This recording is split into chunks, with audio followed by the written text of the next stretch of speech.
Grâce à toi, j'ai ouvert mon cabinet, j'ai appris telle chose, voilà comment je recrute. Ah ouais, d'accord. Tu vois, franchement, C'est parce qu'on a ressorti nos points forts, la pédagogie, tu vois. Mais ça, tu le sais pas quand t'as 17 ans, t'es fort en pédagogie.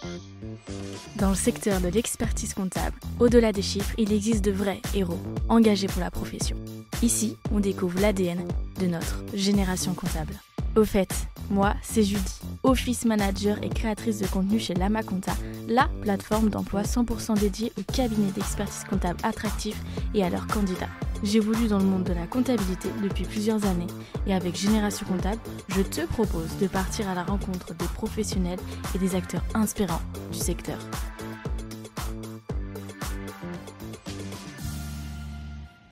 Bonjour à tous, aujourd'hui on se retrouve pour un épisode hors série aux petits oignons puisqu'on va parler de mindset.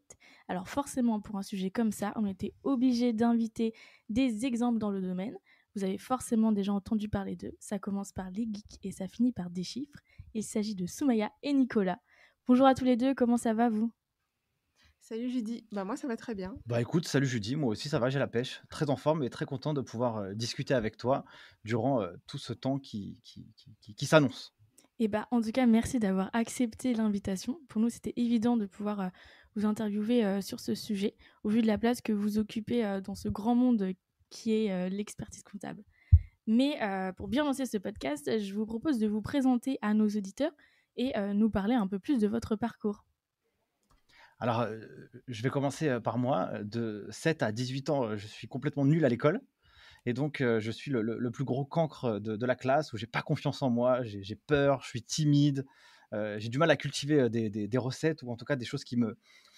Dans les choses où lesquelles j'arrive à réussir, tu vois.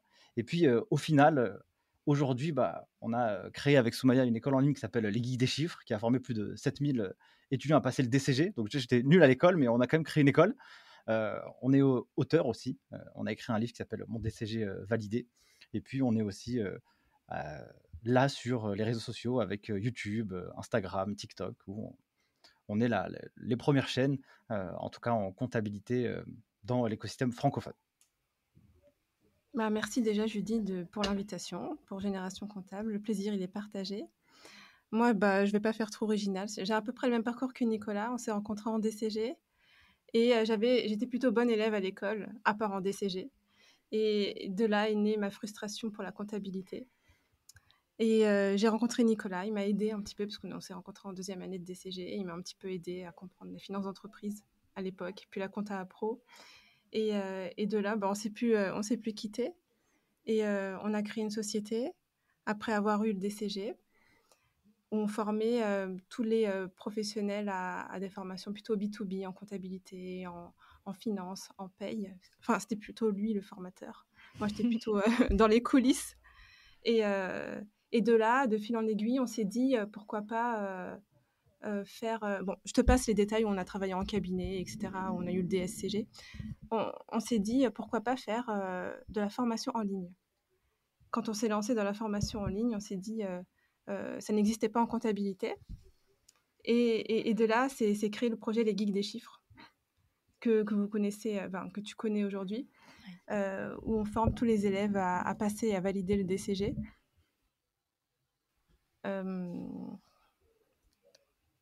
Et puis voilà, c'est Oui. déjà pas mal. Hein. Oui. Écoute. Donc en fait, tous les deux, vous êtes diplômés du secteur, mais vous avez décidé de vous engager auprès de la profession, mais pas dans un cabinet comptable. Enfin, du moins, aujourd'hui, c'est plus du tout comme ça que vous voyez les choses. Franchement, en réalité, ce qui est très important, parce que là, au début, quand tu introduis l'épisode, tu dis ouais, il faut qu'on parle de mindset, il faut qu'on parle de. Voilà, c'est un peu ça, l'introduction que tu as engendré enfin, au début de l'épisode. Et en réalité, ce qui est très important, c'est de pouvoir apprendre à se connaître, tu vois. Et apprendre à se connaître, quand tu rentres dans une industrie, une filière, un cursus, tu sais pas si ça va te plaire ou pas, tu vois. Et nous, en tout cas, nous, je vais parler de moi et après je te laisse plutôt, toi, Soumaya, en parler. Quand je suis rentré dans la comptabilité, je suis rentré vraiment par dépit, en réalité. Franchement, c'est mon père c'est grâce à lui que j'ai pu aller à l'école et plusieurs fois, il m'a sauvé la mise dans ma carrière d'étudiant. Et il a réussi à aller voir le proviseur en me disant allez, moi, j'étais accepté dans aucune aucune étude supérieure. Et donc, il a réussi à trouver une place pour moi en BTS compta-gestion. Et la comptabilité, j'ai aimé parce que j'ai trouvé que j'avais la capacité à pouvoir réussir les examens, les études. C'était assez facile pour moi, j'arrivais à comprendre. Et quand je suis rentré dans le monde pro, eh bien, j'ai aimé faire, mais j'ai senti que c'était pas là ma place, tu vois. J'ai senti que j'avais une valeur qui était différente dans cette industrie, mais je ne savais pas laquelle. Et donc, à un moment donné, quand moi j'ai fait 5 CDI en 5 ans, donc pour te dire un peu, dans la compta-gestion, donc je fais du contrôle de gestion, de la compta, je bosse en cabinet, en entreprise. Du coup, je me suis dit, mais non, en fait, j'ai pas envie de faire ça. Mais qu'est-ce que j'ai envie de faire? Et là, quand on a créé la société en 2014, où on a créé un organisme de formation, et que là, j'ai commencé à planter la graine dans la tête des gens là-dedans, et là, j'ai pris un grand plaisir, tu vois. Donc, pour répondre un peu à ta question, bien sûr que l'objectif, c'était pas de faire de la production, mais c'était plutôt de former les générations à venir, parce qu'on sait à quel point cette thématique, elle est tellement importante. C'est tellement important qu'il faut des bons professionnels qui maîtrisent les compétences, mais il faut les bons professionnels à la bonne place. Et donc, nous, notre objectif, c'est de mettre les bonnes personnes à la bonne place et de les éduquer pour qu'ils puissent être forts et qu'ils puissent façonner les services comptables et financiers des entreprises. Moi, après mon DCG, j'ai commencé à travailler à 22 ans. J'avais fait aucune expérience professionnelle, vraiment aucune, à part les stages qu'il y avait en DCG. Et j'ai travaillé d'abord dans une entreprise où je faisais comptable fournisseur. On comptabilisait les factures une à une. On n'avait pas les logiciels d'aujourd'hui. C'était très fastidieux. Je m'ennuyais. Je suis restée 8 mois et ensuite je suis allée dans un cabinet. Je suis restée 2 ans et demi dans le cabinet et c'est là où j'ai eu la logique comptable parce que j'étais pas très forte en comptabilité. Mais c'est là où je me suis dit, j'avais du mal en fait à être bien. J'avais du mal à être à ma place. Je commençais à me dire, mais pourquoi est-ce que j'arrive pas à bien faire comme les autres? Pourquoi est-ce que j'arrive pas même à aimer ça? Et donc je posais beaucoup de questions, tu vois, à ce moment-là. Et ce que je savais pas en fait, c'est que vraiment ma personnalité, elle n'était pas adaptée au métier du cabinet et au métier de la comptabilité. Et ça, je l'ai su quand j'ai travaillé, tu vois. Et je pense que j'avais pas bien fait mon orientation professionnelle. J'avais trop axé mon orientation par rapport à mes capacités en mathématiques. C'est pour ça que je répète souvent que la compta, c'est pas des maths, parce que je pense que ça m'a traumatisée.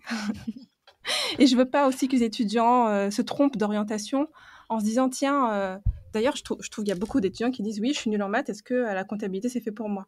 Tu vois, bah oui, j'ai envie de te dire, c'est un petit peu hors sujet. Ça n'a rien à voir. Même peut-être même que tu vas mieux réussir, tu vois. En fait, au fur et à mesure que tu travailles, que tu fais des nouvelles expériences professionnelles, c'est là où tu sais en fait si tu aimes ou pas quelque chose. Parce qu'en terminale, tu sais pas. J'ai fait un bac ES général. Il y avait l'économie, mais tu vois, t'es pas en cabinet où tu sais vraiment ce que tu fais ou ce que tu fais pas. Le travail était super intéressant et j'invite tous les gens qui sont faits pour ça à passer en cabinet au moins une fois pour voir en fait et pour apprendre le métier. C'est pour moi la meilleure école. Mais c'est là aussi tu peux savoir si t'aimes ou t'aimes pas quelque chose. Et moi, c'est là où je me suis pas retrouvée du tout. Tu vois, en cabinet, j'ai fait mon DSCG en candidat libre à côté, mais j'étais encore en mode, je fais ça, je savais même pas pourquoi je faisais ça. Je faisais ça pour le faire, pour continuer, tu vois. C'est après, quelques années après, que j'ai vu que mon orientation, elle était un petit peu mal faite. Et après, j'ai fait un master schéma en marketing, où vraiment j'étais très à l'aise, j'ai pris mon pied, comme on pourrait le dire. Voilà.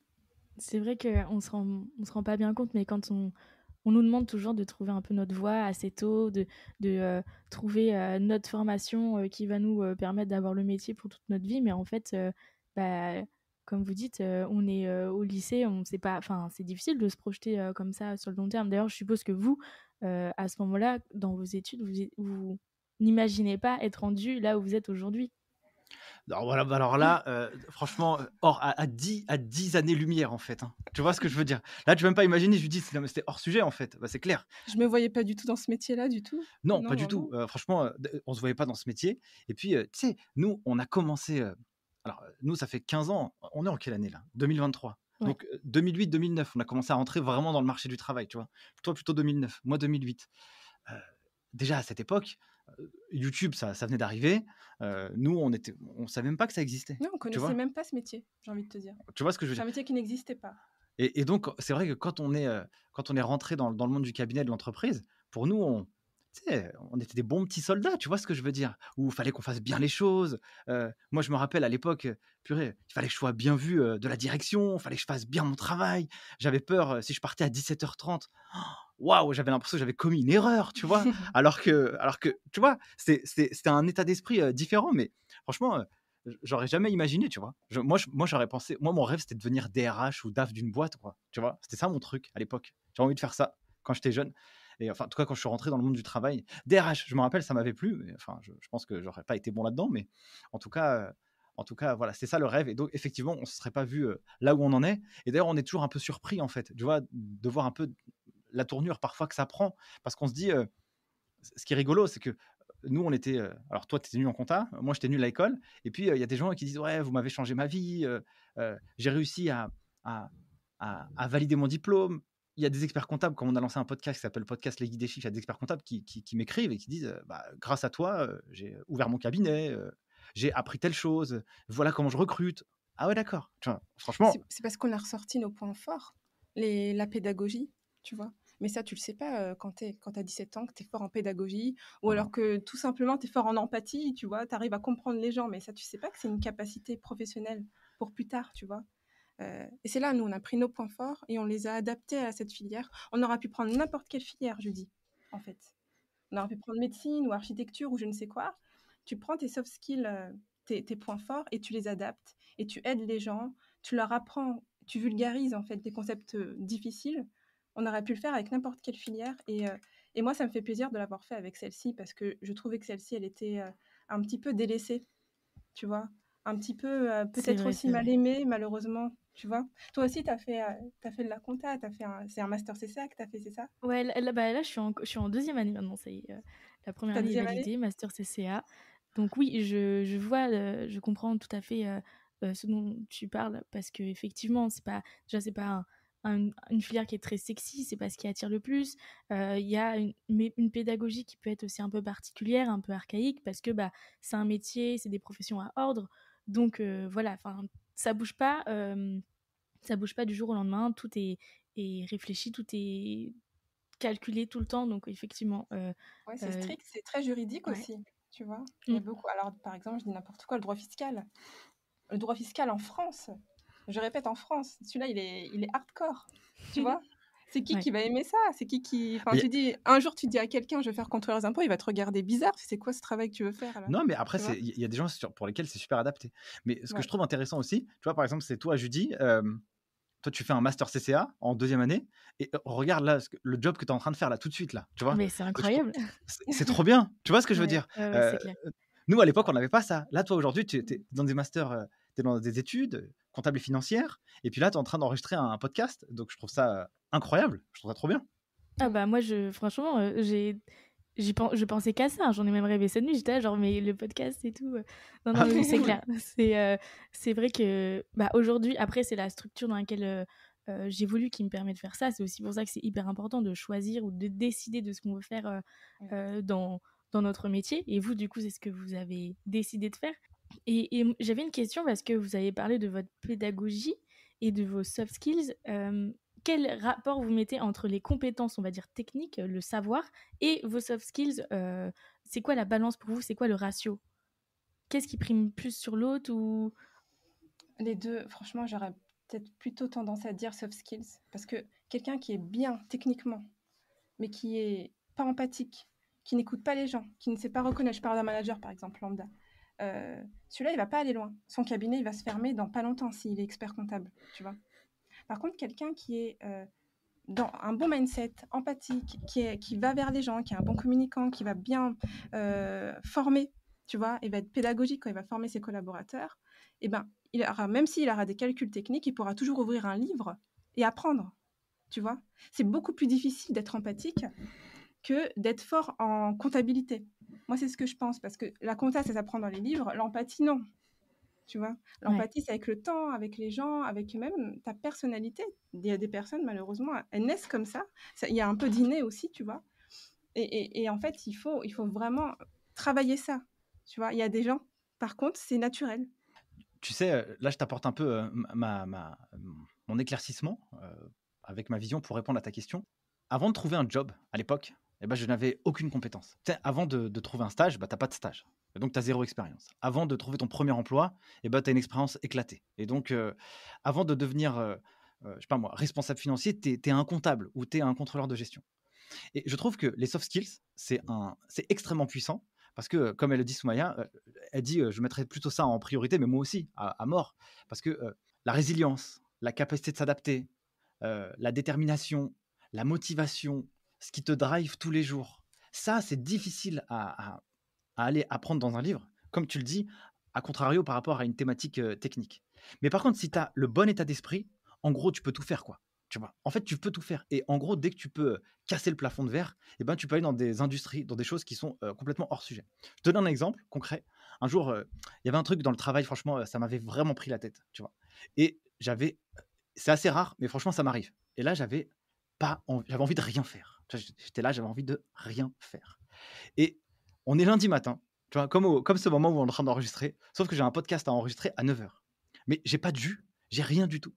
Et donc, qu'est-ce que je fais? Eh ben, j'utilise plutôt mes soft skills. Et donc, mes soft skills, c'est quoi? C'est que je vais sur ChatGPT, GPT, GTP, je sais jamais comment on le dit. Je vais chez lui et je lui dis voilà, j'invite telle personne, tel sujet, donne-moi 10 exemples de questions, s'il te plaît, parce que là, je suis à la rue. Donc, il m'a donné 10 exemples de questions. En fait, moi, mes soft skills, c'était d'aller chercher une solution, tu vois. Et donc, bah, finalement, j'ai pu faire un épisode. Et franchement, l'épisode, il était incroyable. Il était trop bien. Mais moi, j'étais down comme je sais pas quoi. Et grâce à ce mindset, à cet état d'esprit, bah, du coup, j'ai réussi à retomber un peu sur mes pattes. Plutôt que si je serais resté focalisé sur ma propre technique. Voilà, je suis en mode journalistique. Voilà, mes questions et tout, tac, tac. Eh bien, je pense que ça aurait été un épisode assez pauvre si je me serais reposé uniquement sur la feuille et la partie technique plutôt que sur mon état d'esprit, tu vois. Parce que action, réaction, problème, solution, c'est pas tout le monde qui sait faire ça. Ah, Et tu peux avoir tout, enfin, tu peux avoir le DSCG en tête par cœur. Si tu sais pas faire action, réaction, problème, solution, mais tu es à la ramasse. Tu vas être à la ramasse. Tu vois, si tu restes comme ça et tu stagnes, en fait. Même si tu connais tout. Le mindset, pour moi, l'état d'esprit, il est super important. Le plus important que tout. Oui, parce qu'en fait, c'est ça qui peut... Enfin, là, du coup, c'est mon avis, mais je trouve que c'est ce qui peut être moteur sur certains projets. Tu peux sentir parfois que tu vas avoir des limites sur ce que tu as envie de faire et au final, bah, tu te boostes ou tu utilises des outils comme ChatGPT, comme tu dis, Nicolas. Enfin, voilà, et tu peux rebondir. Et le mindset, pour moi aussi, c'est pour ça que je suis très contente de vous avoir sur ce sujet sur le podcast, c'est que pour moi, c'est, on va dire, le joker qui peut te permettre de franchir des limites qui, sur le papier, tu ne pourrais pas franchir et qui, en fait, réellement, tu peux le faire. C'est clair, tu te dépasses toi-même personnellement et puis tu donnes aussi une image de toi. Par exemple, toi, Judy, quand je pense à toi, je vois quelqu'un de souriant. Parce que quand je regarde tes TikTok, c'est souriant, c'est dynamique, énergique. Je regarde ta photo de profil sur LinkedIn, tu fais un sourire. Et en fait, c'est ça en fait qui est super important, c'est que tu vas te souvenir de quelqu'un par rapport à... Même si tu vois, je te connais pas, mais tu vas voir, en fait, ça va transpirer, tu vois, l'empathie, la joie de vivre, etc. Et c'est là que tu dis, ah, cette personne, eh ben, j'ai envie d'aller vers elle, j'ai envie de la contacter, j'ai envie de dire oui, tu vois. D'ailleurs, tu es le premier podcast avec lequel je fais un podcast, tu vois. Bah, merci, déjà merci pour le compliment et merci pour ce privilège du coup. Avec plaisir. Et j'ai bien aimé l'histoire du Joker. Hein. Je reprendrai cette petite punchline. Les soft skills, c'est le Joker dans un profil. J'aime beaucoup. D'ailleurs, le CV il devrait être moitié technique, moitié soft skill, t'imagines? Bah, il faut. D'ailleurs, vous avez fait une vidéo comme ça, où justement vous parlez de quelle est la méthode ultime pour trouver un stage et une alternance. Effectivement, dans ton CV, il faut aussi faire apparaître d'autres choses que tes compétences parce que bah, aujourd'hui, 2023, c'est l'humain qui compte. Hein, c'est pas... Enfin, voilà, il n'y a pas que y a l'IA, tu vois. Voilà, donc les compétences, elles sont quelque part déjà, un robot peut le faire. Mais après, à côté de ça, il faut que... Bah, je sais pas, il y a l'humain. Tu dois briller par ton humanité maintenant parce que l'IA... Il va pas encore faire des émotions, mais on sait jamais, tu vois. Oui. Peut-être que plus tard, il en fera, peut-être qu'il va un petit peu simuler l'humain, mais là, tout de suite, ce qui va primer, c'est toi, c'est ton humanité. Ouais. Et j'ai une question, du coup, est-ce que ça, c'est des valeurs ou des choses que vous mettez en avant dans l'école, les guides des chiffres? Est-ce que vous incitez vos étudiants justement à s'ouvrir et à s'écouter par rapport à tout ça? Chaque début de formation, il y a la step 1, nous, on a séparé en étapes, nos formations, enfin, en DCG, des chapitres. la step 1, c'est l'état d'esprit. Et ça, on a fait ça depuis le début. Depuis la première UE qu'on a sortie, UE9 2019, c'est step 1, état d'esprit, où on aide les étudiants à se dépasser, à dire qu'ils peuvent y croire en eux, tu vois, les aider à gagner confiance en eux, estime d'eux-mêmes, à réussir, à les booster un peu, on les pousse, on les secoue un peu, tu vois. Parce que le DCG, c'est pas facile.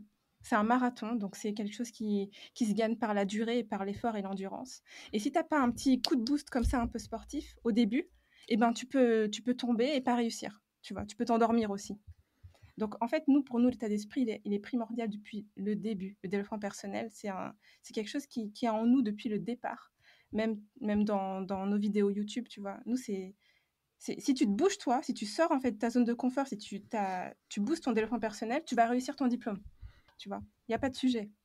Et j'image un peu avec ça aussi, c'est que naturellement, l'état d'esprit, c'est extrêmement important. Parce que, en fait, ça te permet de pouvoir sortir de sa zone de confort.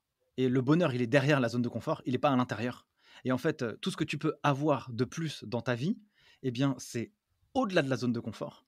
Et j'avais lu dans un bouquin une personne qui disait, elle devait, voilà, ils étaient en groupe, en train de discuter entre amis, et ils se disent ah demain venez on saute en parachute, tu vois. Et tout le monde dit oui, tu sais sur l'euphorie, il y a tout le monde, on y va.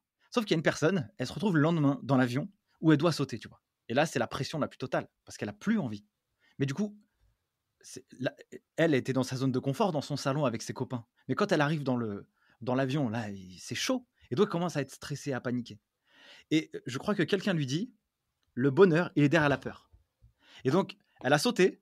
Et en fait, elle a ressenti un bonheur qui était le plus incroyable de sa vie. Et justement, elle est passée au-delà de ça. Donc, effectivement. Je rebondis sur ça. Rebondis. La peur de l'échec, tu vois. Donc, je pense qu'elle avait peur de mourir, en fait. Certainement. Oui. Elle se crachait, quoi. Elle avait peur d'échouer, quand même, tu vois. Après, ça se tient quand même, avoir peur de mourir. C'est pas mal, ouais. Bah, tu sais, les étudiants du DCG, il y en a pas mal qui ont peur de l'échec. Moi, j'avais une copine quand j'étais en terminale, c'était pas en DCG, mais c'était au bac. Elle m'a tellement étonnée, tellement choquée, traumatisée, que je suis restée sur ça. Au jour numéro 1 de la rentrée, elle a dit « je vais pas avoir mon bac ». Et moi, je me dis « mais comment on peut se dire ça ? Au jour numéro 1, t'as même pas encore commencé. T'es déjà en train de te dire « je vais pas avoir mon bac ». Alors que c'était une bonne élève. Elle le disait tout le temps. C'était négatif. À chaque fois que je la voyais, il fallait que je la rassure, il fallait que je l'aide, il fallait que je dise « tu vas y arriver ». Mais ça marchait pas, parce que ça venait pas d'elle, tu vois. Au fur et à mesure qu'elle disait ça, elle faisait les contrôles, elle faisait les bacs blancs, etc. Et bien à la fin, elle n'a pas eu son bac. Elle l'a pas eu parce qu'en fait, elle se l'est dit à elle-même qu'elle ne l'aura pas. Elle l'a répété trop de fois. Tu vois. Donc pour moi, je veux pas qu'un étudiant il se dise ça dès le départ alors qu'il n'a même pas encore commencé à essayer. Il faut d'abord essayer dans la vie pour savoir si vraiment ça va marcher ou pas. Moi, je suis toujours dans le test, tu vois. Si tu commences pas et t'essayes pas, comment tu peux déjà faire une conclusion ? Donc en fait, c'était important pour nous, pour les personnes les étudiants de la filière, qui se disent dès le départ, je vais y arriver, même s'ils ont des difficultés, tu vois. Et c'est aussi important le fait que le DCG, c'est qu'une étape dans ta vie. Et en fait, dans la vie, il y a des choses beaucoup plus graves qui peuvent t'arriver. Il y a des choses beaucoup plus difficiles. C'est une première porte ouverte à un monde professionnel et tu vas rencontrer des gens. Et nous, notre idée, c'est quoi ? C'est de se dire, au jour numéro 1 de tes études, on va t'aider à vivre tes études pour avoir ton diplôme, c'est cool. Ouais, mais si tu arrives à avoir une petite cerise sur le gâteau qui t'aide à voir le monde de demain différemment, au moment où tu es déjà en train d'étudier un cursus académique, et tu fais un grand pas en avant par rapport à tout ce qui peut exister sur le marché. Et nous, je sais que sur la plateforme, il y a des étudiants, ils ont passé 2 UE du DCG, ils ont des jobs en comptabilité. Hein. Ils n'ont pas le diplôme, ils en ont fait que 2. Mais ils passent au-delà. Ils arrivent à se vendre, ils arrivent à trouver des petites accroches, ils font travailler leur réseau. Marketing de soi. Voilà, le marketing de soi, ils le boostent à mort. Et ça qui leur permet finalement de prendre de l'avance et aussi d'affronter parfois un peu les chocs. Parce qu'on leur dit que ça ne va pas être facile. Tu vois. On ne leur vend pas du rêve non plus aux gens. C'est dur. Tu vois ce que je veux dire ? Et donc, si on essaye de leur donner une petite marche à suivre pour qu'ils puissent avancer, eh bien, c'est aussi intéressant. D'ailleurs, quand on a écrit le livre Mon DCG validé, eh bien, on a vraiment cette partie-là où si tu suis tout ce qu'il y a à l'intérieur, tu vas devenir un robot, tu vois, un mutant, tu vois. Genre, le coronavirus ne pourra même pas t'atteindre, tu vois ce que je veux dire. Mais c'est difficile de tout faire. Mais en tout cas, si tu peux avoir quelques petites clés pour toi-même, eh bien, tu peux gagner 10 ans d'expérience. Moi, je sais qu'à l'époque, franchement, c'était horrible. J'aimerais pas que les gens y vivent ce que moi j'ai vécu quand j'étais jeune, tu vois. J'aimerais leur éviter ce chemin-là parce que ils ont tout à perdre à suivre ce que moi j'ai vécu quand j'étais jeune. Tu vois, ils peuvent gagner 10 ans, 15 ans. Moi, ce que je fais aujourd'hui, eh bien, j'aurais pu le faire 15 ans en arrière, tu vois, si on m'avait donné la bonne méthode et le petit déclic. Si j'avais le déclic et la méthode, eh ben, j'aurais gagné 15 ans. Et ben, c'est ça que je veux aussi pour les gens qui nous écoutent et qui nous suivent. Et c'est peut-être pour ça aussi que du coup les résultats de l'école des Geeks des chiffres et sont bien meilleurs que les résultats nationaux. C'est qu'il y a cette...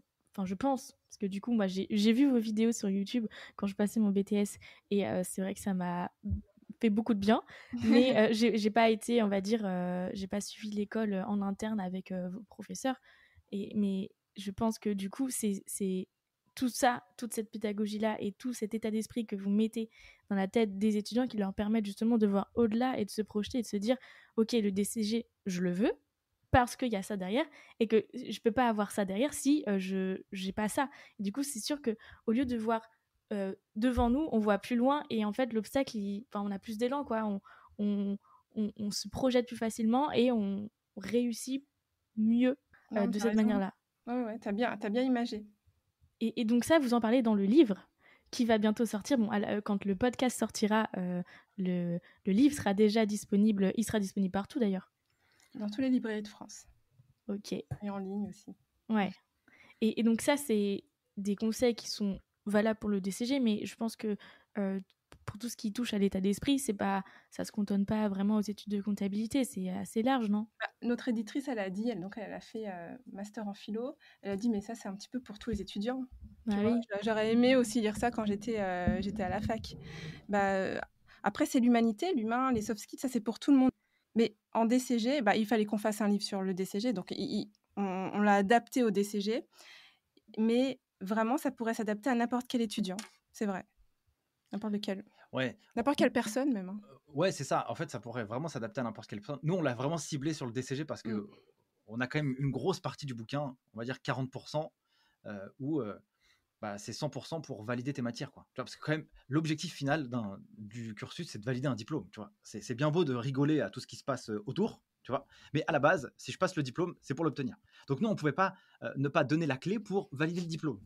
Et en fait, ce qu'on a mis autour, donc ça reste, c'est à peu près 50 ou peut-être 60% du livre, c'est très adapté par exemple sur l'organisation, le passage des examens, c'est 100% focus sur le DCG, mais à l'intérieur, on a mis des clés pour changer ta vie, tu vois. Et donc, des choses qui ont changé notre vie à nous aussi. Ouais, c'est souvent ça, on dit, on a mis 10 ans d'expérience à l'intérieur, tu vois.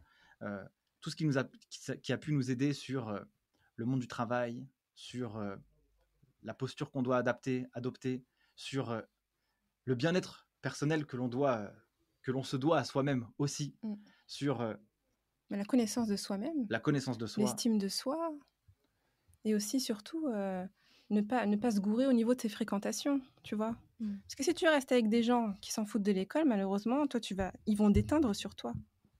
Oui, et là, après, au fur et à mesure, ça va te mettre des mauvaises graines, tu vois, dans ta tête. Et après, toi, tu vas un petit peu aussi perdre ta motivation. La motivation, c'est super fragile. Il y a un podcasteur qui dit que on est la moyenne des personnes que l'on côtoie. Ouais. Et je l'ai vécu et je sais que effectivement, quand on s'entoure...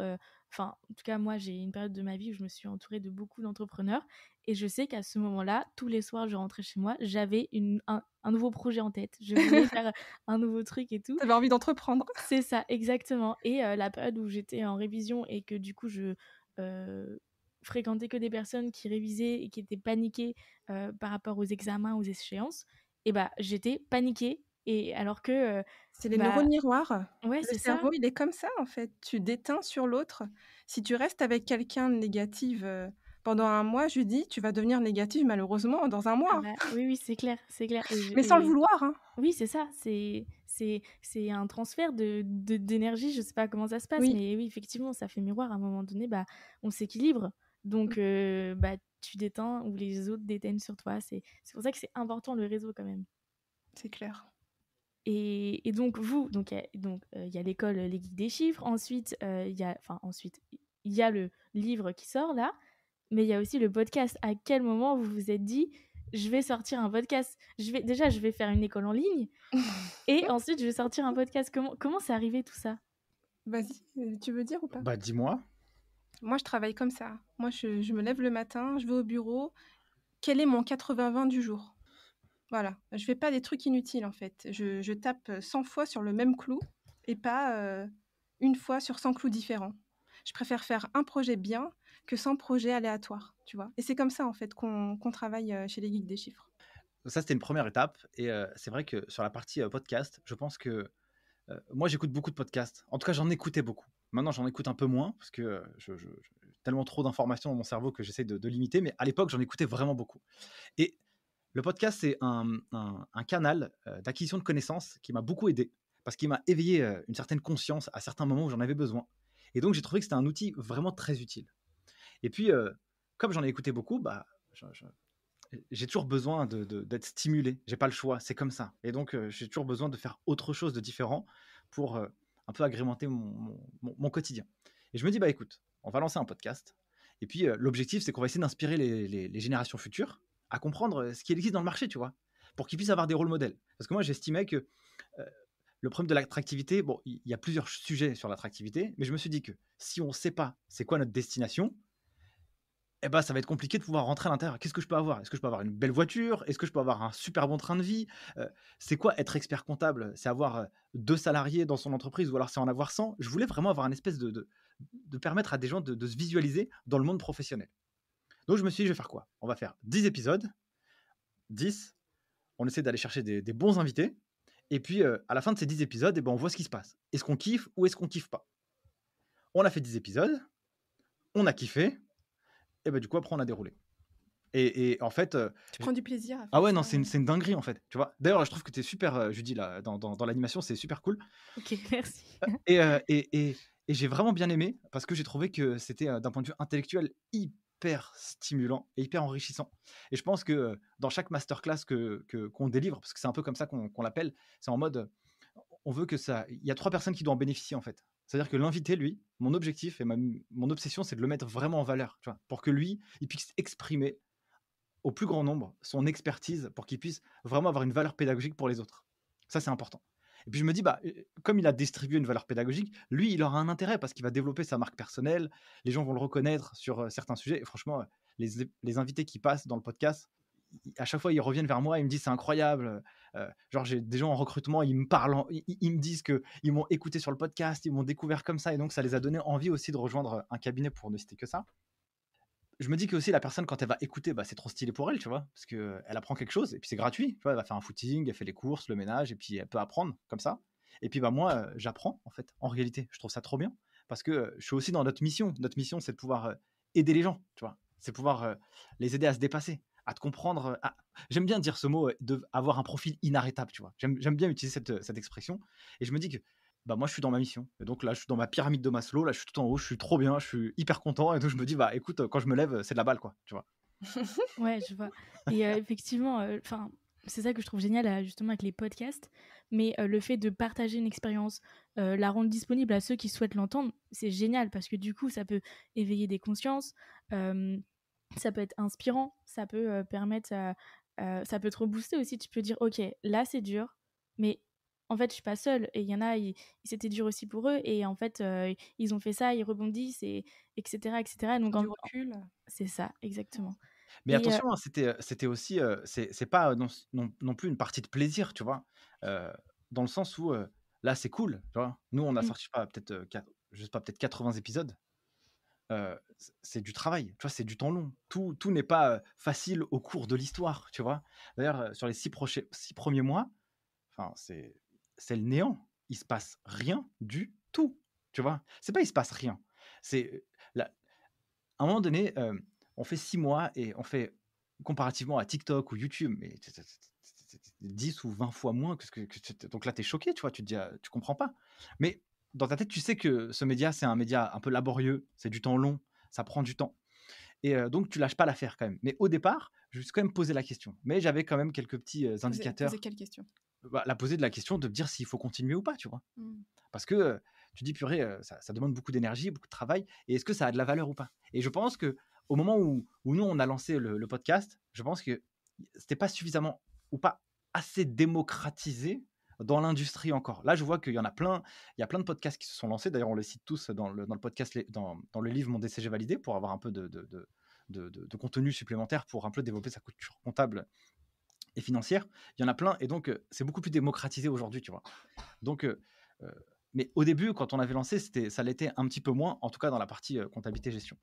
Mais du coup, on a quand même continué parce qu'il y avait des signaux faibles qui montraient que voilà, tu recevais quelques messages de temps en temps qui disaient « Ah, ça m'a aidé, ah, ça. » Et là, tu te dis « Ok, ces signaux faibles, même s'il n'y en a pas beaucoup, eh bien, ça veut dire qu'ils apportent de la valeur quand les gens ils viennent vers toi et te le disent spontanément que ça les a sensibilisés, quoi. » C'est ce que j'allais dire. Je pense qu'à partir du moment où il y a de la valeur, à un moment donné, il y aura le timing. Et puis voilà, quoi. Si ça apporte quelque chose aux gens, ça va fonctionner. Et il n'y a pas de raison que ça ne fonctionne pas. Et je voulais juste revenir sur quelque chose. Soumaïa, tu as parlé de la technique 80-20. Est-ce que tu peux l'expliquer à ceux qui pourraient ne pas savoir ce que c'est? Le 80-20, c'est Pareto qui l'a inventé. Tu vas faire 20% d'actions qui va te donner 80% de valeur. Donc ça veut dire que moi, quand je viens le matin, je me dis qu'est-ce que je vais faire qui va faire que ça va marcher aujourd'hui pour les étudiants, qui va faire que ça va aider les étudiants. Je vais pas collectionner en fait les choses. Je vais en prendre un bien, ça a bien fonctionné. Bah tiens, ça je le reprends et je le détaille plus. Et en fait, j'appuie toujours sur la même chose. Et tu vas optimiser ton temps, optimiser chaque minute de ce que tu vas faire dans le mieux. Tu vas même enlever les trucs qui marchent moyennement et tu vas prendre juste les trucs qui marchent bien. Tu fonctionnes en entonnoir, tu vois. Tu prends les meilleures choses et c'est ça qui va vraiment marcher. C'est comme ça que je réfléchis. D'ailleurs, c'est vrai, ça t'oblige aussi parfois à être radical, parce qu'il y a entre ce que tu veux faire et ce que tu peux faire, il y a deux mondes différents.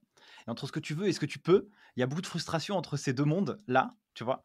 Et donc, dans ce que tu peux faire, eh bien, l'idéal, c'est d'aller chercher exactement, comme tu le dis, mais ça, c'est vraiment dans notre culture, hein, tu vois, tu tapes une fois, dans un seul endroit, et dans le seul endroit qui marche. Et des fois, malheureusement, par frustration, tu te dis, mince, je peux pas le faire, mais c'est un mal nécessaire. Parce que il faut aussi comprendre que entreprendre, c'est difficile, c'est un cours, ça demande beaucoup d'énergie mentale. Et surtout quand nous, on est sur les réseaux sociaux. T'as un temps limité. On est sur TikTok, podcast, Instagram, YouTube, l'école, LinkedIn. Ça te fait autant de canaux de communication sur lesquels les gens ils peuvent venir vers toi. Et donc, c'est aussi beaucoup d'interactions avec beaucoup de monde. Et du coup, on est obligé de choisir. Donc, il faut que tu choisisses tes batailles et il faut que tu puisses aussi veiller à garder ton énergie mentale pour tenir sur la durée, parce que souvent, on reçoit des messages. Mais comment vous faites pour faire tout ça, tu vois? Nous, on n'est pas 70. Surtout, le plus important, c'est qu'on a des enfants en bas âge et qui nous prennent beaucoup plus de temps et d'énergie que les geeks des chiffres. Ah ouais. Donc, on est obligé de choisir nos batailles, tu vois. Ouais, je comprends. Et vos familles, quand est-ce qu'elles se sont dit ah, ça y est, ils ont réussi, ou est-ce qu'ils vous voient toujours comme des entrepreneurs qui travaillent dans un garage, ou est-ce que je dis ça comme ça, mais c'est pour l'image un peu archaïque qu'on peut avoir. Là, on va dire que le livre, là, mon père, il s'est dit il est parti à la Fnac, il est parti demander au monsieur, tiens, je cherche le livre, Soumaïa Zeri, Nicolas Piatkowski. Ah, il sort le 17, il m'appelle pour me dire ça sort le 17 à la Fnac d'Île-de-France, là où il habite. Et en fait, c'est là que je vois qu'il se rend compte de ce que je fais. Mais 8 ans après. Ouais. C'est marrant. Mais c'est pas grave. Non, nous, on essaie de leur expliquer, tu vois. Moi, mes parents, c'est un petit peu à l'ancienne, ils font un travail pendant 40 ans le même, et ils comprennent pas cette histoire d'entrepreneuriat. Pour eux, si tu prends t'es salarié, t'as un bulletin de salaire, et c'est ça le modèle, tu vois. Et moi, quand je dis j'ai pas de bulletin de salaire, c'est comment tu te payes, en fait. Ouais. Et ils comprennent pas tous les régimes, tu vois, qui existent, tous les statuts juridiques qui existent. Et j'essaie de leur montrer ce que je fais. Petit à petit, ça commence à rentrer. Mes frères et sœurs, ils sont contents de ce que je fais. Et puis ta maman aussi, elle comprend pas tout, mais elle est sympa. Elle est sympa. Et ce qu'elle se dit... Elle nous suit sur les réseaux sociaux. Ouais, exactement. Elle dit, ah, j'ai vu telle interview. Aujourd'hui, vous avez fait beaucoup de vidéos, c'était bien. Hein. Donc, en fait, est-ce que eux, ils ont une appréciation de la réussite ? Je le crois pas.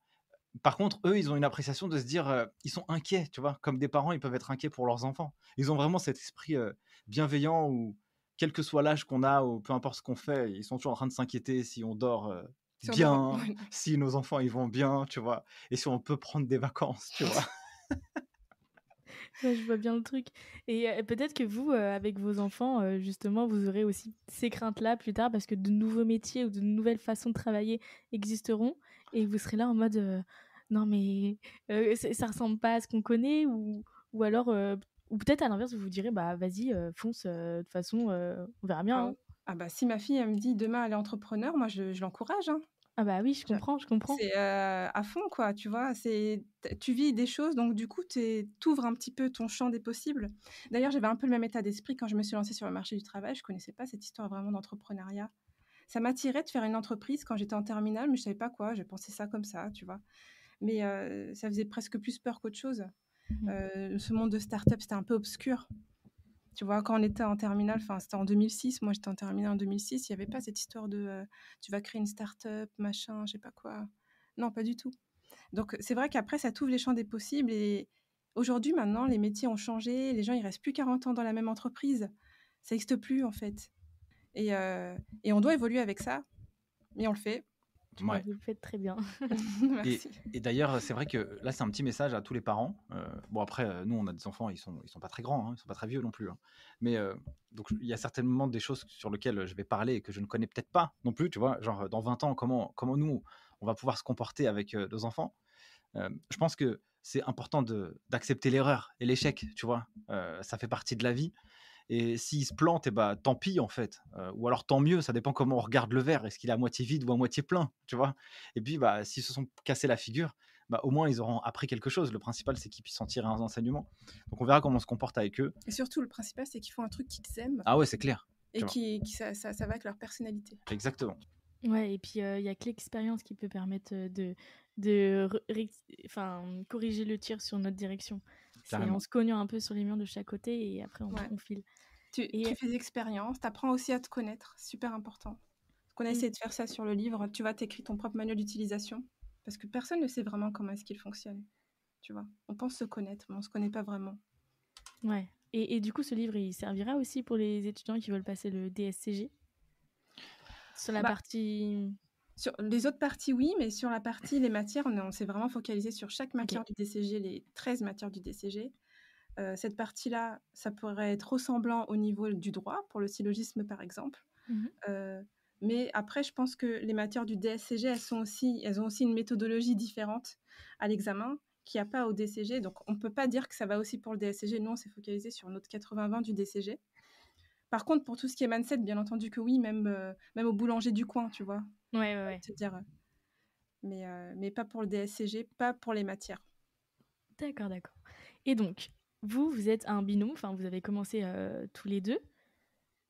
Est-ce que vous faites partie de ceux, on dit, qui se ressemblent, s'assemblent, ou alors yin-yang?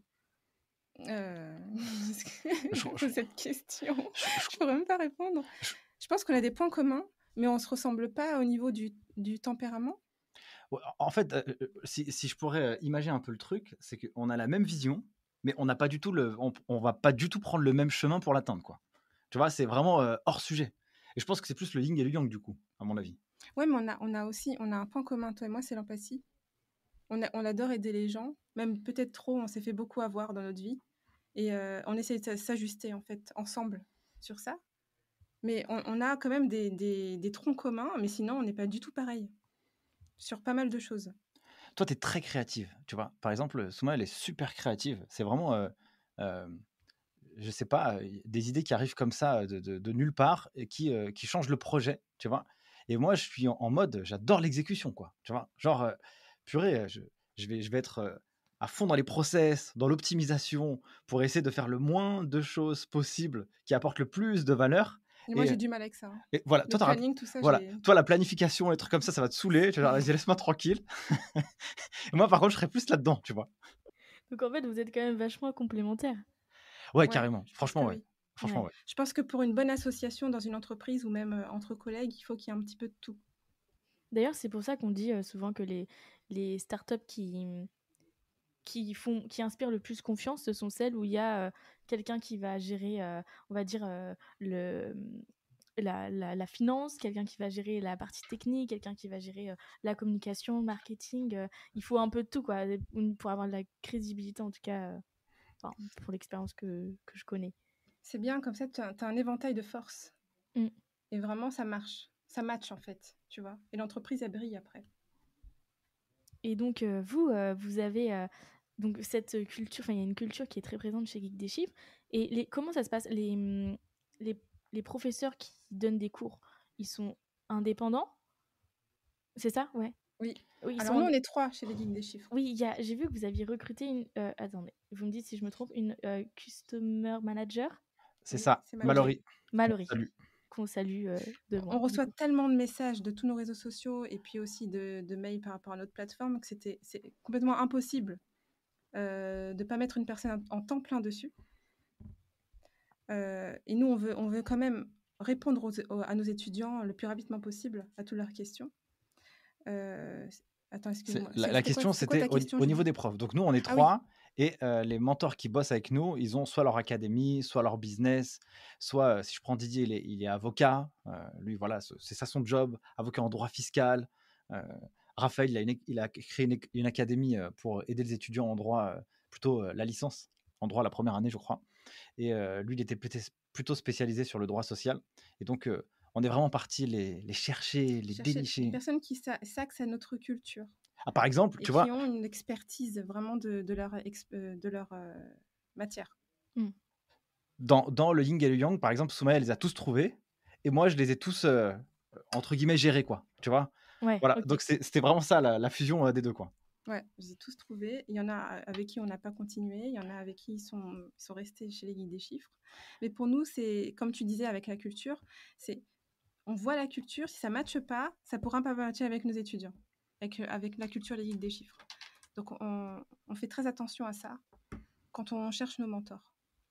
Ok, c'était ça ma question. J'avais peut-être mal formulé, mais est-ce que c'est difficile de trouver quelqu'un qui matche avec vos valeurs et justement, est-ce que c'est important? Et donc, je comprends que oui, parce que, de toute façon, je pense que ça fait partie de la réussite de vos étudiants, c'est avoir des formateurs qui sont totalement en phase avec ce que vous voulez aussi transmettre dans vos cursus.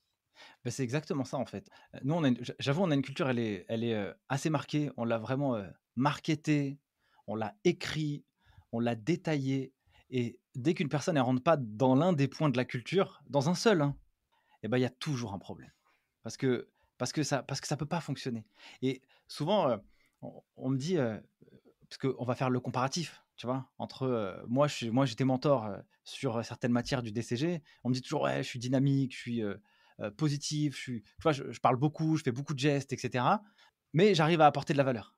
Et puis, tu as un autre prof, Raphaël, il est plus calme. Mais alors lui, la valeur, elle est x10. Tu vois ce que je veux dire? Il est très, très fort. Et en fait, chacun apporte sa propre expertise pédagogique à sa manière, mais avec toujours la même vision de la culture du produit, tu vois. En tout cas, chez Guy des Chiffres, c'est simplicité, simplicité, vulgarisation, précision. On passe pas 10 ans sur chaque cours, sinon on va péter un câble. Et voilà, on essaye de... Empathie aussi. Oui, empathie naturellement, tu vois. Parce que même dans la relation de travail, c'est tellement important que quand tu vas appeler quelqu'un ou quand on appelle un mentor, purée, on se dit, on a envie de passer 4 heures à la gare, quoi. Tu vois, si on attend le train, on kiffe. Et si ça répond pas, eh bien, malheureusement, je sais que des fois, on se coupe d'opportunités d'avoir de très bonnes personnes qui pourraient travailler pour nous. Mais nous, on doit prendre un espèce de kiff total. Et donc, dans la relation... On est dur avec ça. On est dur au recrutement. Après, c'est pas facile de trouver aussi des mentors. Parce que dans l'industrie, il n'y en a pas beaucoup aussi non plus. Mais quel étudiant peut se casser la figure si son prof était pas bien? Tous, quoi. On est tous tombés sur un prof difficile qui a fait qu'on n'a pas réussi. Moi, je suis tombée sur un prof très difficile en seconde, en physique-chimie, qui a fait que j'ai eu des notes catastrophiques en physique-chimie en seconde alors que je travaillais bien au collège. Et j'ai pas pu passer en S à cause de ça. Ah oui, ok. Alors que j'étais fort dans les autres sciences et mathématiques. Donc, t'imagines bien que pour moi, la qualité du prof est super importante pour ta réussite. Donc là, pour nous, c'est rédhibitoire. Le prof, il doit être parfait ou rien. On préfère avoir un trou dans l'équipe qu'un trou dû CUL, je ne veux pas dire le gros mot, dans l'équipe, tu vois. Je vois. Tu vois ce que je veux dire? Ouais. Et donc, ça fait partie de vos valeurs. Est-ce que vous pouvez donner un peu, enfin, citer quelques-unes de vos valeurs pour qu'on identifie bien les geeks des chiffres? Ouais, bien sûr. Alors, nous, il y a une des valeurs qui est très importante, c'est l'ambition. On n'a pas peur de se fixer des objectifs, comme je dis souvent, inatteignables. Ça veut dire que c'est pas grave si on se dit qu'on a envie d'avoir 200 000 personnes sur la plateforme, avoir formé 200 000 personnes dans les 4 prochaines années, tu vois. Quand on sait qu'il y a que 25 000 candidats au DCG qui se forment chaque année. On n'a pas peur de le dire parce que on fonctionne par un système qu'on appelle les OKR. OKR, c'est un, je sais pas si tu connais ça, mais en tout cas, c'est un système de fixation d'objectifs qui a été euh, même d'un outil de management, un outil de planification de la stratégie dans une boîte. C'est un truc qui a été inventé dans les années 1950, je crois, aux États-Unis. C'est pas objectif qui résulte que tu mets en Exactement. place avec des KPI, etc. Exactement. Et donc, Ok. ça a été plutôt démocratisé dans les années 1970 par Andy Grove, qui était le fondateur d'Intel. Et aujourd'hui, des boîtes comme Spotify, LinkedIn, Google, ils mettent en place le système des OKR pour manager leurs projets et on voit quel est le résultat que ça a, tu vois. Nous, on a passé au système OKR chez Geek des chiffres. On l'a vraiment verbalisé. L'ambition, on n'a pas peur de se fixer des objectifs qu'on ne peut pas atteindre. Et on n'est pas en mode smart, tu vois, genre, il faut qu'on se fixe des objectifs qu'on a envie d'atteindre. Comme en fait, on connaît assez peu nos limites, et si on se fixe des limites, quand on l'aura atteint, on sera content, quoi. Mais peut-être qu'on, si on avait été un peu plus loin, on aurait pu aller aussi beaucoup plus loin. Donc ça fait partie d'une de nos valeurs. Après, on n'a pas peur aussi de penser hors du cadre. Ça veut dire que nous, on s'inspire aussi beaucoup de ce qui existe au-delà de la comptabilité, de la gestion. Et je pense que c'est aussi beaucoup notre force. On n'a pas peur de faire des erreurs, on n'a pas peur de se planter, on n'a pas peur de, de rater aussi des fois, tu vois. Dans les procès du droit, du chiffre, il faut être carré, super, pas faire de mauvaises... pas prendre un chemin un peu différent, avoir une bonne communication, doucement, froisser personne. On s'en fout, nous, complètement, tu vois. Nous, on est en mode, on va la jouer plutôt en étant nous-mêmes. Ça, ça c'est une autre partie. On a aussi cette culture qu'on dit depuis tout à l'heure. Tu vois, on fait une seule chose à la fois. Et on le fait très bien. Et donc, on tape 100 fois dans le même clou plutôt que dans 100 clous différents. Donc voilà, ça fait partie d'une de partie de nos valeurs. Et puis, on a aussi ce truc aussi un peu de transparence radicale. Ça veut dire que on n'a pas peur de dire aux gens non. On n'a pas peur quand on travaille avec des gens, on n'a pas peur aussi de dire et d'arrêter. En cours de route, ça nous est déjà arrivé avec des mentors. On a même versé des acomptes, quoi. Et on a dit, écoute, laisse tomber, ça peut pas marcher, en fait. On va faire différemment parce qu'on ne le sent pas. Et donc, on a cette transparence radicale. Mais on essaye aussi d'expliquer pourquoi on fait les choses. Donc, soit avec nos étudiants, avec nos partenaires, avec nos clients, nos fournisseurs. On discute, tu vois. Ça, c'est important. Mais par contre, et ça, c'est en tout cas dans notre identité, on est imparfait aussi, tu vois. Des fois, on peut se tromper, des fois, on peut faire des erreurs, des fois, on peut blesser quelqu'un, des fois, on peut faire du mal. Même si c'est pas une volonté, on essaye toujours de pouvoir aussi s'améliorer au fur et à mesure. Et donc, ça, c'est une autre des parties de notre culture, c'est la croissance collective. Et on essaye d'apprendre tous ensemble des réussites et des échecs. Et on essaye de le diffuser au plus grand nombre. Et donc, si je parle aussi un peu de croissance collective, et là, ça se traduit beaucoup aussi chez les geeks des chiffres. Moi, je reçois tellement de questions en message privé. Voilà, comment je fais pour faire ça, ceci, cela, nanani, nanana. Et moi, je peux pas répondre de manière individuelle parce que, tu vois, on a des enfants, etc. Donc, c'est compliqué. Du coup, je me dis, pour respecter une des parties de la culture, croissance collective, ouais. Je prends l'information et je fais un contenu qui répond aux besoins pour tout le monde. Et donc, je suis à la fois dans la culture de l'entreprise et à la fois dans la mission qu'on s'est apporter de pouvoir aider le plus grand nombre. Oui, et puis en même temps, c'est hyper efficace parce que ton temps, au lieu de prendre, je sais pas, 5 minutes pour répondre à chaque personne à la même question, tu prends 5 minutes pour répondre à tout le monde. Et du coup, tu optimises, c'est beaucoup plus performant. On rend scalable. Ouais, c'est ça, scalable. De rendre tout scalable. C'est comme la vidéo là sur la méthode complète pour trouver un job sans alternance, enfin sans expérience. Franchement, je l'ai reçu 1000 fois, quoi. Et là, du coup, j'ai reçu encore 1000 fois les réponses, enfin les questions. Du coup, j'envoie juste la vidéo, quoi. Ouais. Regarde ça et je peux pas faire mieux. En tout cas, pas mieux à l'instant T, Ce quoi. qu'on fait avec le blog aussi. Et donc là, tout à l'heure, tu parlais d'OKR comme outil, on va dire, interne pour suivre votre croissance, votre ambition, tout ça. Est-ce qu'il y a d'autres outils que vous utilisez pour vous permettre d'être plus efficace au travail? Notion. Outils tech, tu veux dire? Tout. Enfin, peu importe en soi, quelque chose qui... vous pouvez pas travailler sans, quoi. C'est trop important. Ouais. Slack. Ouais, Slack. Travaille sur Slack. Slack, c'est trop bien parce que Slack, on travaille à la fois pour nous en interne, mais aussi on travaille avec les personnes externes qui peuvent se connecter à notre Slack. Donc, c'est super facile pour pouvoir échanger, discuter et tout. Tout est un point d'entrée unique. Ça, c'est trop bien. Quel outil qu'on utilise? On utilise Notion. Donc, ça, c'est bien parce que c'est un outil vraiment interne sur lequel on a tous nos process, tout ce qu'il faut à l'intérieur. On utilise HubSpot comme outil. Donc, c'est un outil qui gère la base de données, CRM, etc. Donc, ça, c'est vraiment trop bien. Qu'est-ce qu'on utilise d'autre? Le blog. Le Drive, Google Drive. Hein. Ouais, Google Drive, et puis c'est tout, hein, tu vois. Et puis Ouais. ChatGPT de temps en temps, tu vois. Depuis quelques mois. Ah ouais, non, mais attends, parce que là, là un arrêt sur image et arrêt sur oreille plutôt. J'écoute un podcast la dernière fois, mais qui m'a vraiment un peu bouleversé, tu vois. Je te le dis clairement. Et je l'ai écouté chez Mathieu Stéphanie. Je sais pas si tu l'as entendu, mais c'est un mec, il a 63 piges. Je sais pas comment il parle. Il est vraiment, il est cru, quoi. Mais franchement, il a éveillé ma conscience sur l'utilisation de cet outil à l'échelle mondiale. Il dit il y a des mecs chez Facebook qui sont payés $1 million pour faire des prompts, quoi. Et donc, si on commence par ça aujourd'hui, je pense que la super intelligence, comme il le dit, demain, bah toi, tu apprends toute la journée ou toute ta vie, voilà, tu apprends à marcher, tu tombes, bon, tu dors la nuit, tu vois, et puis bah, tu te reposes. Tu fixes un peu les notions dans ton cerveau de ce que tu as appris dans la journée. Sauf que lui, super intelligence et IA, bah, toi, quand tu dors, lui, il apprend, quoi. Et il apprend à vitesse infinie. Donc, ça m'a quand même sensibilisé, et je pense que dans l'avenir, cet outil, il faut savoir l'utiliser. Tu vois. Je pense qu'il peut vraiment être intéressant. Moi, des fois, je brainstorm avec lui, et franchement, j'ai besoin de personne, quoi. C'est un bon stagiaire, tu vois. C'est clair que au vu de enfin la tournure que prend les choses avec l'utilisation et le développement des IA, peu importe, enfin ça c'est pas forcément que ChatGPT, mais il y a d'autres IA. Je pense que il faut intégrer ça dans notre travail parce que bah en fait un jour on va être dépassé et apparemment j'ai entendu dire que l'intelligence artificielle ça allait détruire les métiers des cols blancs. Donc les cols blancs c'est un peu les comptables, enfin en tout cas sur toute la partie on va dire technique. Après il y a toujours l'analyse où il y a encore le cerveau humain qui est indispensable, mais c'est vrai que je pense qu'il vaut mieux intégrer ça maintenant dans nos activités plutôt que de se faire dépasser comme tu dis et après on a loupé le train quoi. Ouais, parce que en fait, je vois même pas entre guillemets de barrière à ce que l'IA elle remplace l'homme, quoi. Tu vois, je vois pas la barrière en réalité. Même sur les aspects techniques, etc. Très objectivement, j'imagine que dans 10 ou 20 ans, et peut-être même avant, hein, tu vois, au mois de novembre, il est sorti l'outil. Et, voilà, tout le monde est là sur bon, ça déroule, quoi. Mais là, ça a bouleversé quand même des choses.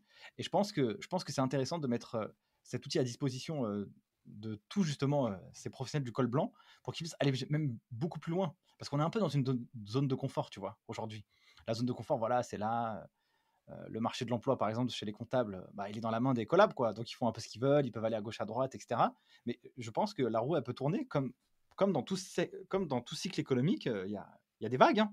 Ça monte, puis ça descend. Et le jour où ça descend, comment tu fais? Bah, je pense que l'IA, ça peut être un outil qui permet de ne pas aller dans la descente, mais toujours être un peu dans la croissance, toujours vraiment dans le game, quoi. Oui, et puis ça fait partie des qualités aussi d'un entrepreneur d'intégrer de nouveaux outils, d'être capable de s'adapter à des choses comme ça. Yes.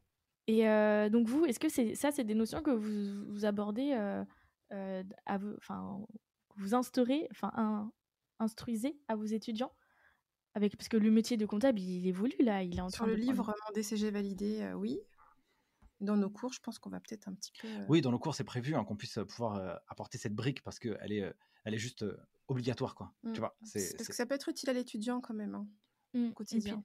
Et puis là, avec la facturation électronique qui arrive, c'est un exemple, il y a plein de choses qui vont bouger. On va moins faire de compta, plus de conseils, plus de... il y a une tendance qui tend quand même vers de l'analyse et moins de tâches redondantes qui fait peur à tout le monde. Et c'est vraiment trop, trop bien. Et je profite que tu dises ça et que tu tends un peu la perche. Franchement, je trouve ça trop bien. Parce qu'on ne fait jamais rarement 5 ans d'études ou 3 ans d'études ou 8 pour certaines personnes pour faire des tâches administratives. C'est pas ça l'objectif. L'humain, lui, ce qu'il a besoin, c'est de pouvoir progresser, d'avancer, de se sentir utile. Et un entrepreneur, lui, ce qu'il a besoin, c'est pas d'envoyer sa liasse fiscale, quoi. Ça, c'est une contrainte qu'il a. Et lui, ce qu'il a, c'est d'avoir quelqu'un qui puisse l'aider à aller beaucoup plus loin dans son business.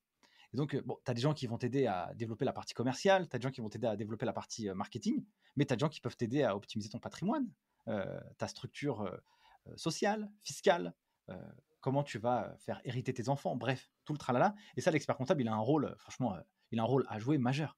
Et tous ceux qui vont bosser dans les cabinets d'expertise, je pense qu'ils doivent tout de suite voir le monde des études assez différemment. On critique beaucoup le DCG, DSCG, tu vois, genre c'est trop technique, blablabla, blablabla. Mais je pense que nous, on a vraiment poncé les programmes dans tous les sens. On a vraiment fait une approche presque scientifique, quoi. Le contenu des programmes, ils sont incroyables. Par contre, un des problèmes, c'est la manière dans laquelle ils sont transmis. Et donc, il n'y a pas ce mix concret. C'est trop théorique et on n'arrive pas à imager précisément. Mais je pense que déjà, avec un bac+3 au niveau DCG, on peut répondre aux besoins des entreprises de 80% des boîtes, quoi. Et puis, si on va un peu plus loin, Master CCA ou DSCG ou DEC après, naturellement, on peut aller pousser un peu plus fort. Mais je pense que les étudiants, ils doivent aussi, au-delà des études, se former aussi un petit peu à gauche et à droite. Juste pour avoir une culture, quoi. Tu vois, parce que ça peut les éveiller et puis les emmener sur des sujets un peu intéressants. D'ailleurs, il y a un mec là sur LinkedIn, je crois qu'il s'appelle Thibaut, je pense. Je sais pas. Il a 16 piges. Il est spécialisé dans l'IA. Le mec, il a une brain personnelle, elle est incroyable. Il a 16 ans, quoi. Et il est suivi par des gens qui ont beaucoup d'expérience. Ils disent, ah ouais, il est ouf, celui-là. Bon, des gens qui le critiquent parce qu'il est un peu jeune. Mais je trouve que ce qu'il fait, c'est assez remarquable. Et je pense qu'il y a beaucoup d'étudiants qui devraient s'inspirer de ce genre de trucs. Ouais, et puis ça permet aussi de se différencier un peu des autres parce que si par exemple, un recruteur il cherche des compétences, tu les as, c'est ok, mais il va toujours privilégier les valeurs, ce que la personne peut apporter dans le quotidien de ton activité, l'entente qu'il peut y avoir avec les salariés déjà en place et tout. Donc c'est vrai que c'est important de développer sa culture, on va dire, personnelle et ses soft skills, et pas juste s'attacher à ce qu'on apprend à l'école. Non, ça s'est dépassé, ça c'était il y a longtemps. Le Joker, du coup, il a toute son importance, tu vois. Exactement, le Joker. On va approcher à la fin du podcast, mais j'ai encore quelques petites questions, notamment une qui concerne le futur. Est-ce que vous avez des projets à venir? Est-ce que vous pouvez teaser des petits trucs? Qu'est-ce qu'on peut attendre de vous? Le DSCG. Ouais. Donc là, je ne sais pas quand est-ce qu'il sera en ligne cet épisode-là, mais normalement, il sera en ligne. Et là, il y a déjà le droit qui est disponible pour les étudiants pour cette session. J'ai vu sur la plateforme, oui.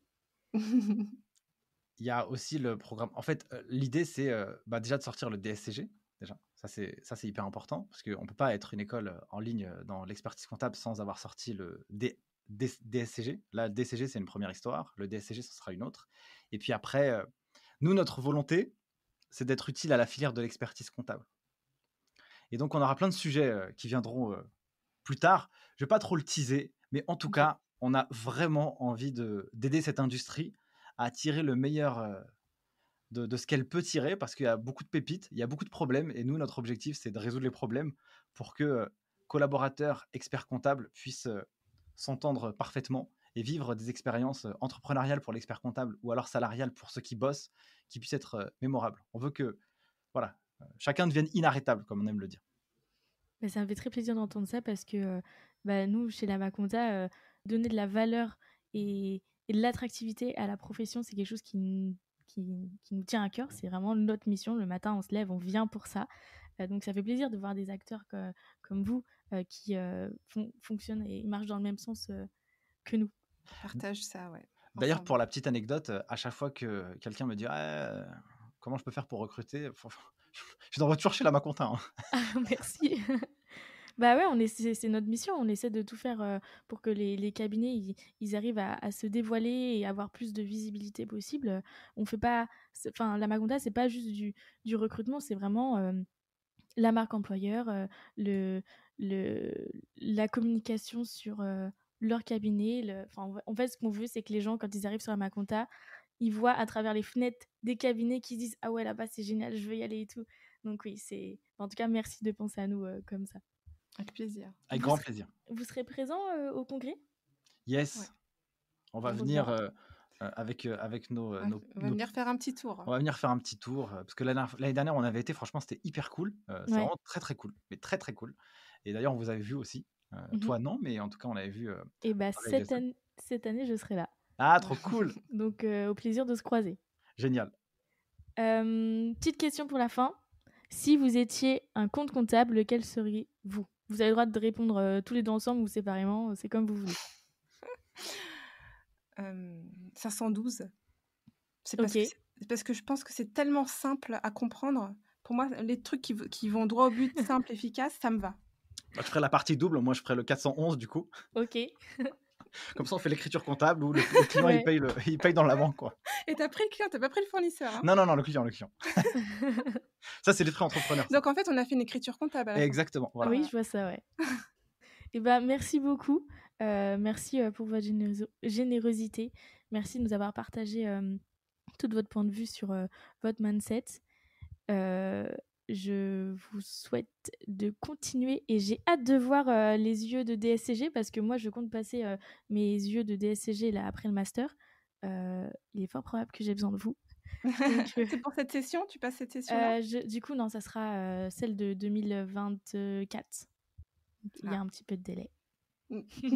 Bah, merci en tout cas pour ton temps. Merci Judy. Merci beaucoup, c'était un vrai plaisir pour nous. Et puis bravo pour ce que tu fais, bravo pour ce que vous faites. Et puis en tout cas, on te souhaite à toi et à tous vos éditeurs le meilleur. Merci, j'ai passé un bon moment en tout cas. Bah, merci, enfin, je vous remercie encore, mais vraiment, c'était hyper chouette. Je suis trop contente d'avoir pu assurer ce podcast-là. Bon courage pour la suite. Très contente aussi, Soumaya, d'avoir eu l'opportunité de t'interviewer en premier. Et puis, bah, je vous dis à très vite. Très Salut. vite. Et longue vie à la main compta. Merci. Merci d'avoir écouté cet épisode de Génération Comptable et de contribuer avec nous au rayonnement de la profession. Si tu as aimé ce podcast, n'hésite pas à le faire savoir. Like, partage, abonne-toi. Chaque like est un réel carburant nous permettant d'aller plus loin et de rencontrer d'autres professionnels engagés et inspirants. D'ailleurs, si tu cherches un job en cabinet d'expertise comptable, rendez-vous sur lamaconta.co pour saisir les meilleures opportunités. Ton cabinet cherche à recruter ? Contacte-nous pour créer ta page employeur et capter des candidatures dès aujourd'hui. Allez, à bientôt sur Génération Comptable.